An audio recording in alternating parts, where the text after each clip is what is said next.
TET 2025 पात्र उमेदवारांना प्रमाणपत्र वाटप सुरू, प्रमाणपत्र हस्तगत करण्याचे आदेश. सांगली. महाराष्ट्र राज्य परीक्षा परिषदेतर्फे घेण्यात आलेल्या महाराष्ट्र शिक्षक पात्रता परीक्षा MAHATET 2025 मधील पात्र उमेदवारांची पात्रता प्रमाणपत्रे सांगली जिल्हा परिषदेच्या प्राथमिक शिक्षणाधिकारी कार्यालयाकडे प्राप्त झाली आहेत.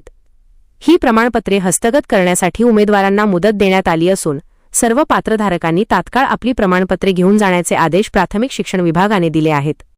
महाटेट 2025चा अंतिम निकाल 3 मार्च 2026 रोजी ऑनलाईन जाहीर करण्यात आला होता. यामध्ये सांगली जिल्ह्यातील जे उमेदवार पेपर क्र. 1 ई 1ली ते 5वी स्तर आणि पेपर क्र.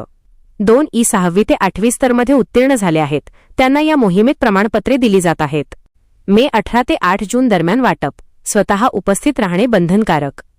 शिक्षणाधिकारी प्राथमिक मोहन गायकवाड यांनी दिलेल्या माहितीनुसार पात्र उमेदवारांना 18 मे 2026 ते 8 जून 2026 या कालावधीत प्रमाणपत्रांचे वाटप केले जात आहे.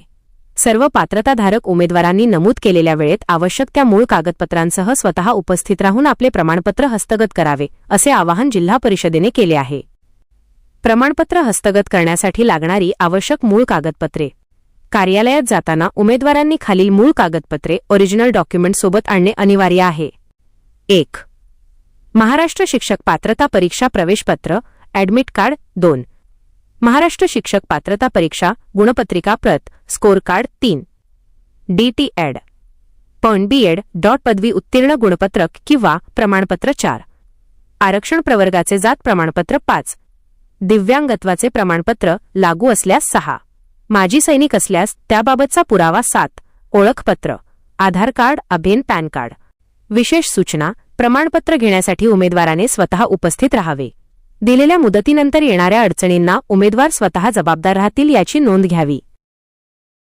मित्रांनो, व्हिडिओमधील शासन निर्णय किंवा परिपत्रक आपणास हवे असेल तर कृपया आमचे शासन निर्णय व परिपत्रक हे फेसबुक पेज सबस्क्राईब करा.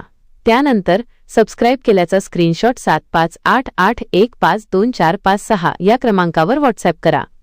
आपल्याला हवा असलेला शासन निर्णय किंवा परिपत्रक व्हॉट्सॲपवर पाठवले जाईल.